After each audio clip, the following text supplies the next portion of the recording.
How much does our environment influence our destiny?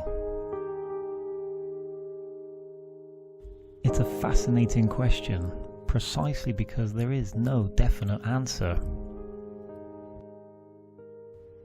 Perhaps our genes are more important. Or is it already determined before we are even born?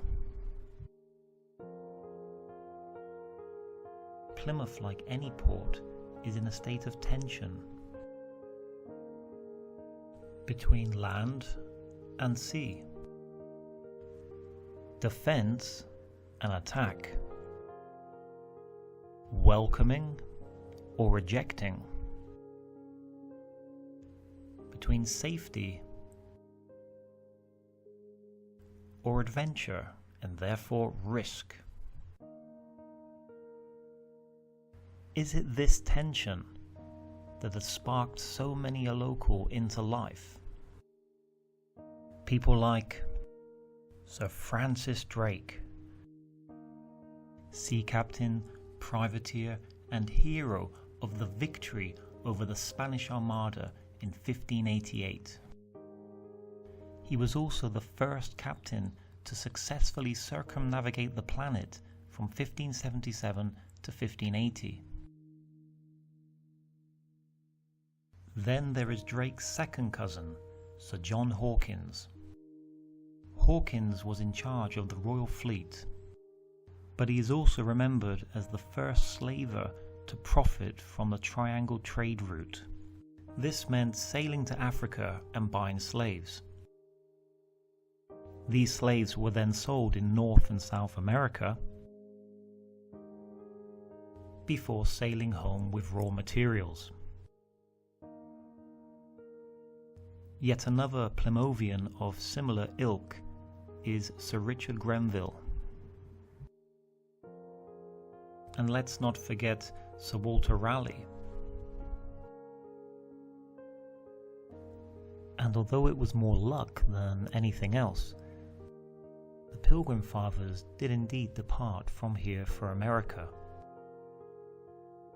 The list keeps on going into the 18th century. In particular, we have local boy Tobias Furneaux. As a Royal Navy officer, he accompanied Captain Cook on his second voyage of exploration.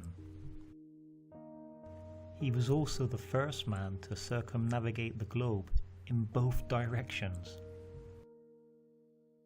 In the Victorian era, colonialism inspired more explorers and adventurers. Thus, from nearby Torquay, we have Richard Francis Burton. Or there is William John Wills, who came from the village of Totnes in Devon. Wills was the first explorer, with Robert O'Hara Burke, to cross the Australian continent.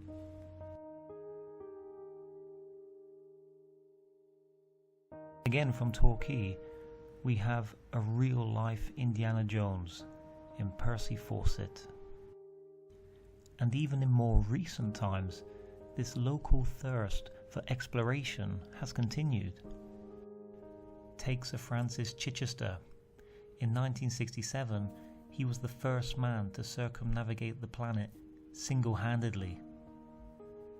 Travelling into the unknown, investigating outwardly who we are inwardly, is something that can also be done in art.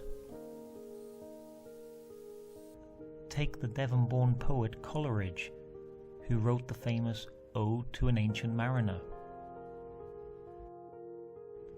And even Devonian Agatha Christie invariably explored the darker side of the human mind within exotic settings.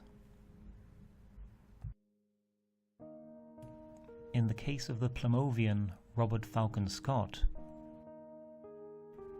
we have perhaps art and reality mixing to mythical status. This is largely thanks to the diaries Scott left us in Antarctica. In this video, we will simply try to look for Scott in his hometown of Plymouth. looking for the man who, for better or worse, seems to encapsulate so much of what it means to be English. We sincerely hope you enjoy the trip.